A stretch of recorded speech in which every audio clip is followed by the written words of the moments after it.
Hello and welcome to the March 2024 BigFix Briefing Room. I'm Michelle McGough. And I'm Joe Saylor. And today we're going to be covering, as usual, Microsoft Security. We'll cover some notable current exploits, lots of juicy goodness in there for you. There will be a summary on Linux kernel security. We'll cover the CISA KEV updates, and we'll take a few minutes to focus on a new cyber focus initiatives report. Joe, why don't you take it away with Microsoft Security? Yeah, so a quick overview here. We've got 61 total CVEs released for Windows products this month. That number is a tiny bit lower than usual, typically being like the 70 to 80 vulnerability range. We do not have any 0 days this month, which the last time that happened was just 2 months ago, and the last time before that was 4 years ago. So I guess Microsoft's been doing pretty good about not having their stuff exploited on day one these last couple of months. So great work there. We have especially important updates this month for Microsoft Exchange, SQL Server, Azure, Visual Studio, a pretty big one for SCOM, System Center Operations Manager, and then some Office vulnerabilities as well. And notable vulnerabilities of the month, we have a few. The first one is on the open management infrastructure and its remote code execution. Joe, do you want to break that down for us? Yeah, so the open management infrastructure tool is a open source tool that allows for applications to manage just endpoints. It's used in SCOM today. This is the kind of big one I mentioned before.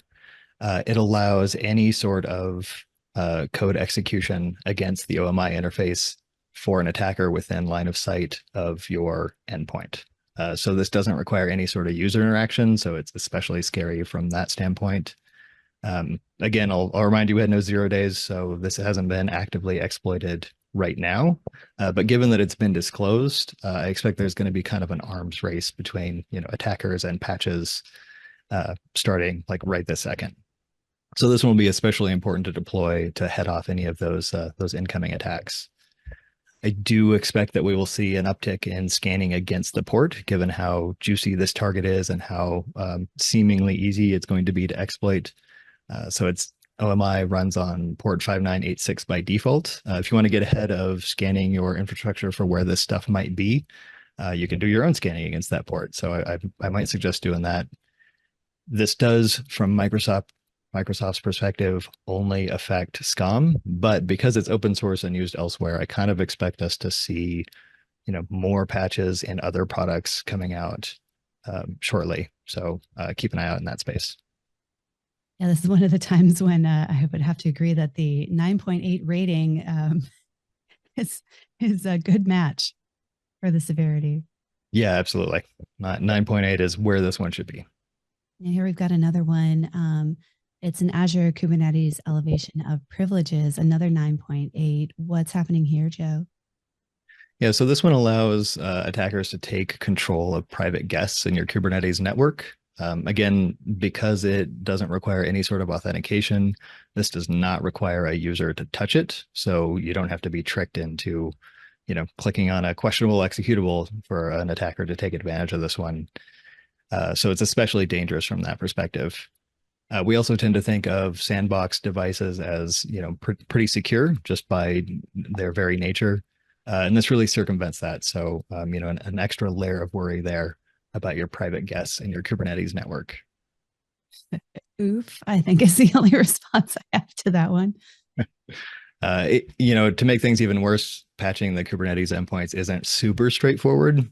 This requires command lines to be run against your endpoints, requires the latest version of AZ-CompCom, and all of that's in the bulletin, for the exact commands you need. But just keep in mind, this is not as simple as you just apply a patch and forget about it.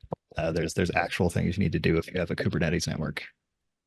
Okay, so far my takeaway is no 0 days, but it's just as much work. No 0 days, but there's a race. Like this is definitely triggering a race. Everybody kind of makes fun of the phrase of security through obscurity, but I tend to feel a lot better when these things have not been disclosed. Fair. All right. This one's a little bit lower, a lower score. It's an office elevation of privileges. And I think when we met about this earlier, we were sort of laughing about who might take advantage of it. So I hope you'd share that with us again, Joe. Yeah, so I mean, this is, when I was reviewing what I wanted to bring forward today, this one kind of caught my eye just because there's some unintended consequence of these vulnerabilities sometimes.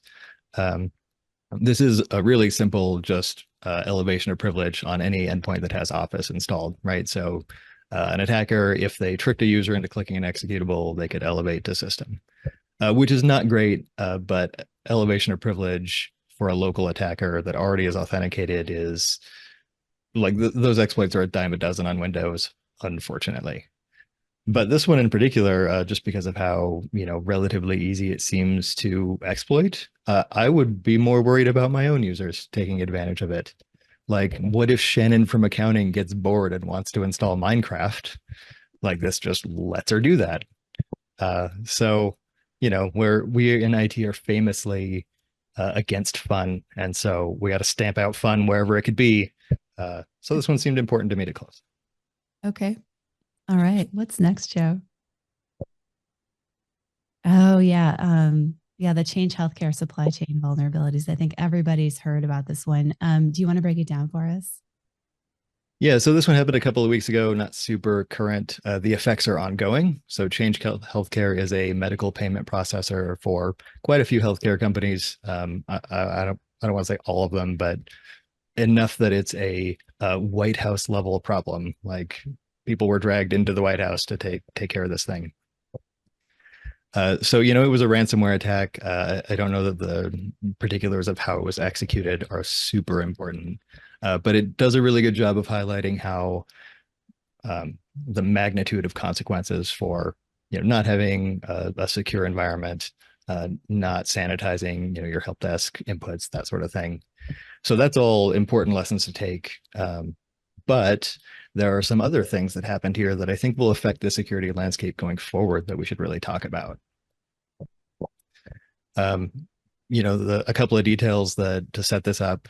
It was the same group that perpetrated this attack as did the MGM and Caesars hacks from last year. Those were super, super big and took companies down for weeks. Hopefully you remember that. So that was Black Cat or Elfie, depending on what they want to be called for the day. And as a result of the Change Healthcare hack, they were paid $22 million to reverse the damage that they caused, which hasn't been complete yet. That's still ongoing, but they really got rewarded handsomely for their efforts. Yeah, I saw on social media there was an image of the blockchain transaction. I just thought, ouch, with a healthcare organization paying out this ransom, what's that going to do to other healthcare organizations? Is that going to make them seem like juicier marks? Yeah, so that's one of the really big knock-on effects here, I think. So there's two. The first one you identified is, well, geez, this is like one of the biggest healthcare ransoms, or is the biggest healthcare ransom ever paid. So now other groups are going to see that there is more money in the pot for them, right? So it's going to incentivize other ransomware groups, of which there are many. Like it's not just Black Cat, it's many. It's going to incentivize them to step up their game because they know that the potential payout is much higher than it's ever been. And then the other one on top of that, Black Cat has $22 million now. That is a very well financed group.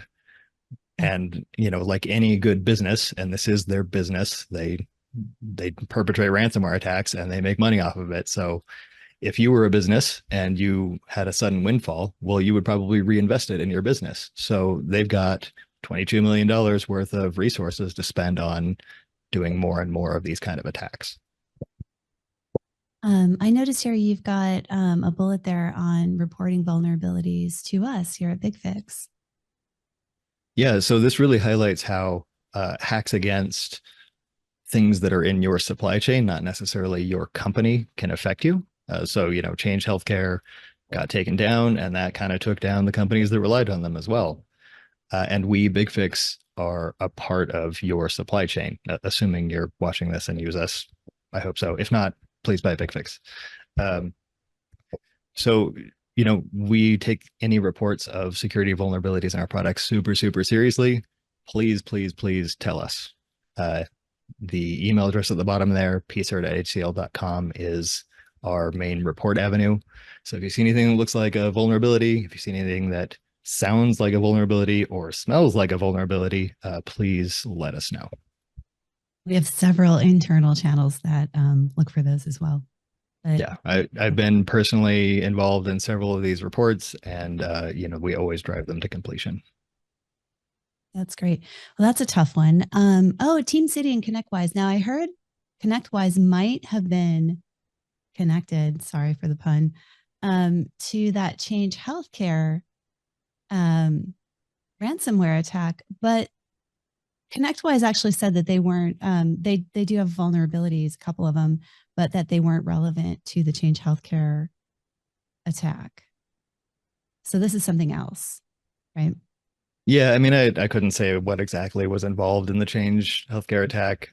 These two in particular are not super current. These happened like a week or two ago. If you have not heard of these vulnerabilities and you think you may have TeamCity or ConnectWise in your environment, you need to turn this off right now and go find out if you're vulnerable to them. So these two both have remote control vulnerabilities that do not require user interaction. So they are just, if your endpoint is visible, it can be taken over with full administrative remote control at any time. Oof. So yeah, again, if you have these, turn this off now and go fix it, please. So these have both been actively exploited. There is code out in the wild that is taking over these systems right now. They have not all been updated as of this morning. Some tools that I'm not going to name because that sounds dangerous are reporting about 1,700 vulnerable TeamCity servers on the internet right now. And this is, of course, not stuff behind an intranet firewall. Like it's just internet facing stuff right now.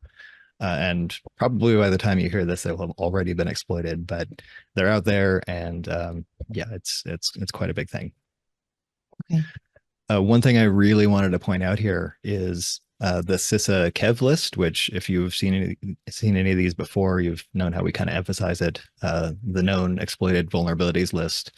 If you pay attention to that, this came out and these were posted pretty much right away, like the moment the government caught wind that it was exploited.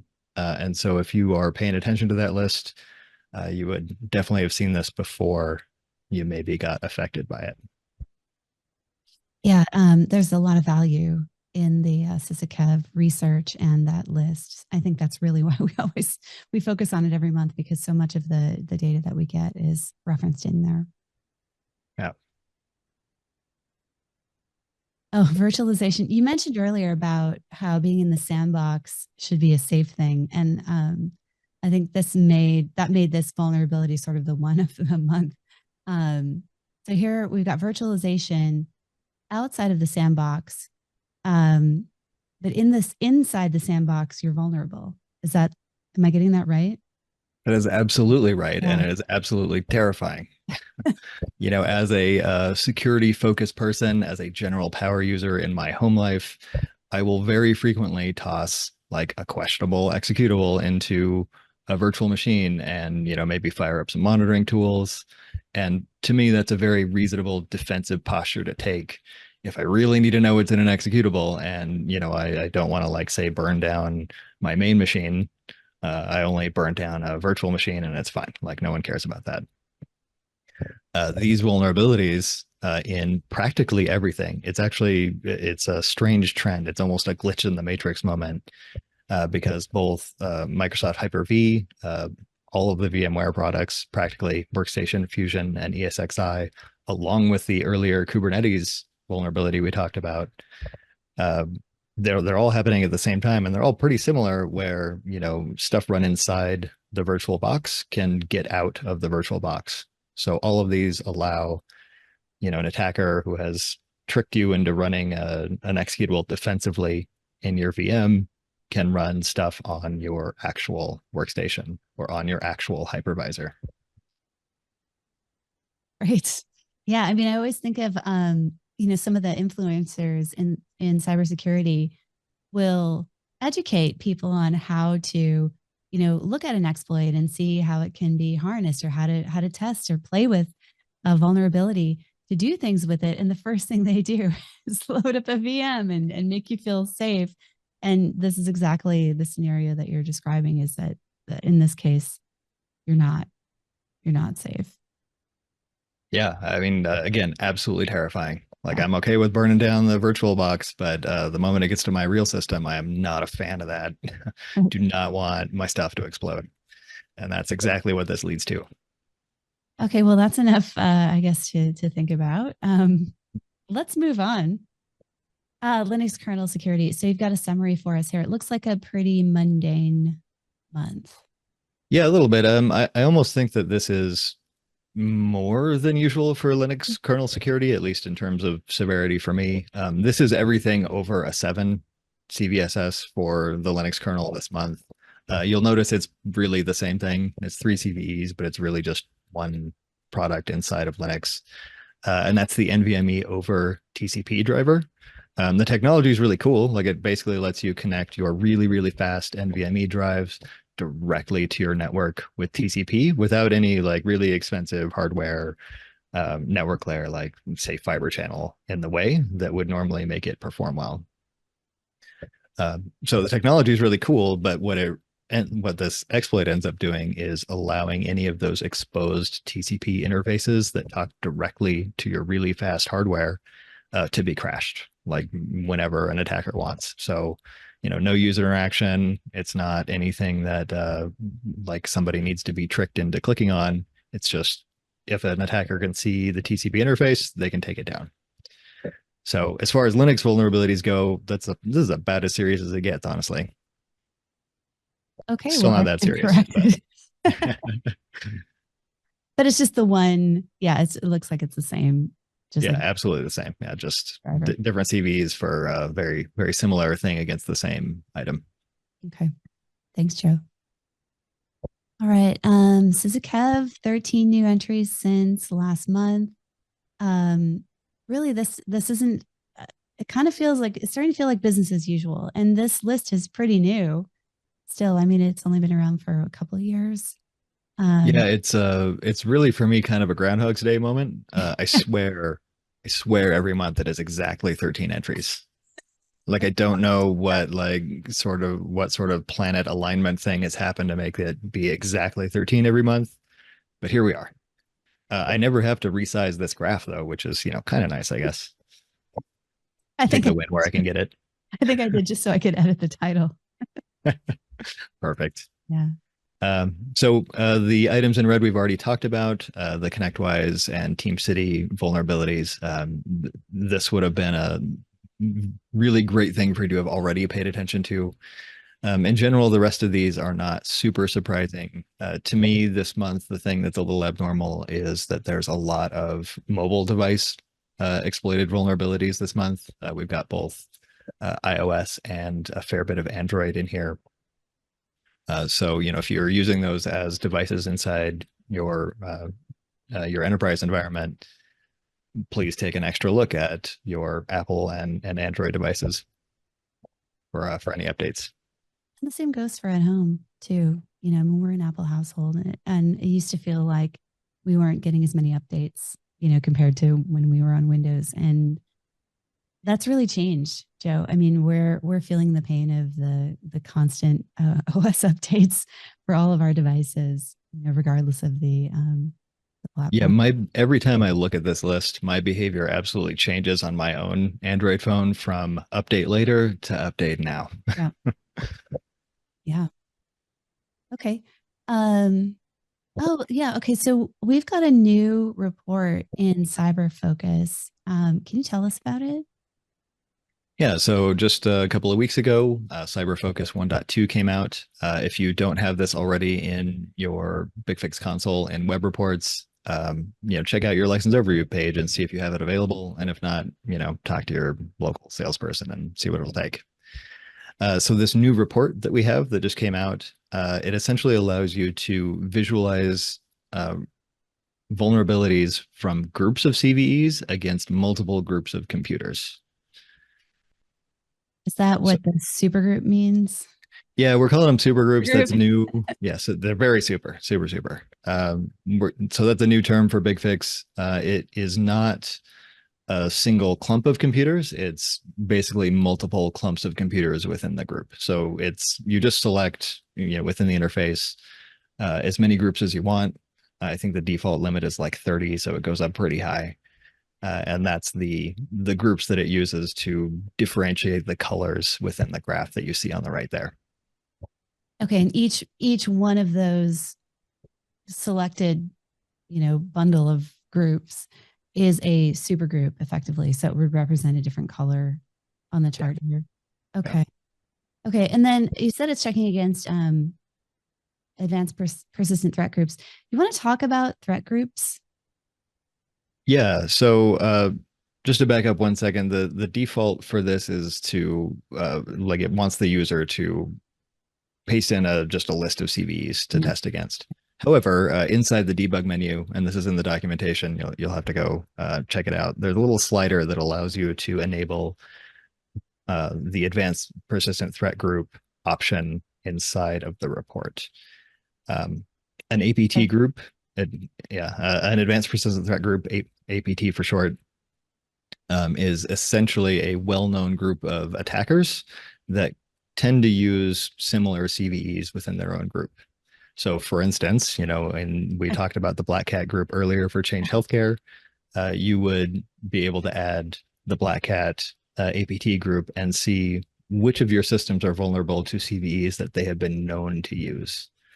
So if I were a medical provider right now, I would want to know what they're targeting right now and immediately resolve any of those CVEs. If I were a government infrastructure facility, if I ran a hydroelectric dam, I would probably want to check out anything that, say, Volt Typhoon had been exploiting because they've been known to go after government infrastructure targets. Right. Okay. Yeah, this is really interesting. It's kind of it's a new facet of, or a new way to look at the data organized in something that kind of aligns with these emerging threats as they're coming out. So I really like to see this. And then I think you could also do something where you mentioned when we talked about this earlier, you were talking about like a gamification angle, right? Where you could say, all right, how well is this part of the company doing compared to that part of the company on these specific groups of CVEs.